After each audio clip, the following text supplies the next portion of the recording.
চলন্ত লরিতে হঠাৎ আগুন লাগার ঘটনায় চাঞ্চল্য ছড়িয়ে পড়ল ইসলামপুর থানার মাদারীপুরের কলতাহার কালীবাড়ির সংলগ্ন জাতীয় সড়কে।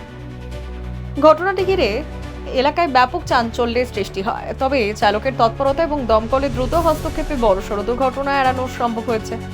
স্থানীয় সূত্রে জানা গিয়েছে, একটি পণ্যবাহী লরি জাতীয় সড়ক দিয়ে শিলিগুড়ির দিকে যাওয়ার সময় হঠাৎ তার সামনের ক্যাবিন অংশ থেকে ধোঁয়া ও আগুন বের হতে শুরু করে। পরিস্থিতি বুঝতে পেরে চালক দ্রুত গাড়িটি রাস্তার ধারে দাঁড় করিয়ে দেন। মুহূর্তের মধ্যেই আগুন ছড়িয়ে পড়ায় এলাকায় চাঞ্চল্যের সৃষ্টি হয়। ঘটনার খবর পেয়ে দ্রুত ঘটনাস্থলে পৌঁছয় ইসলামপুর থানার পুলিশ এবং দমকলের একটি ইঞ্জিন। দমকল কর্মীদের তৎপরতায় আগুন নিয়ন্ত্রণে আসে, তবে আগুন লরির সামনের ক্যাবিনের একটি বড় অংশ পুড়ে যায় আগুনে।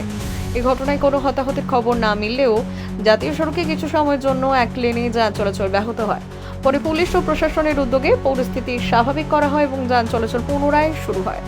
আগুন লাগার সঠিক কারণ এখনো জানা যায়নি। প্রাথমিকভাবে যান্ত্রিক ত্রুটির কারণে আগুন লাগতে পারে বলে অনুমান করা হচ্ছে। ঘটনা তদন্ত শুরু করেছে ইসলামপুর থানার পুলিশ।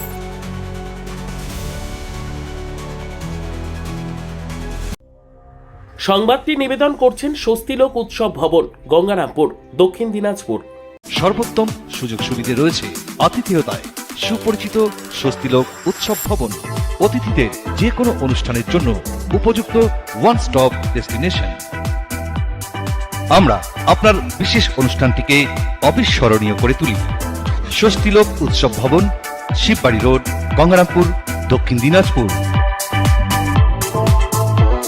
ব্যুরো রিপোর্ট, উত্তর বাংলা সংবাদ।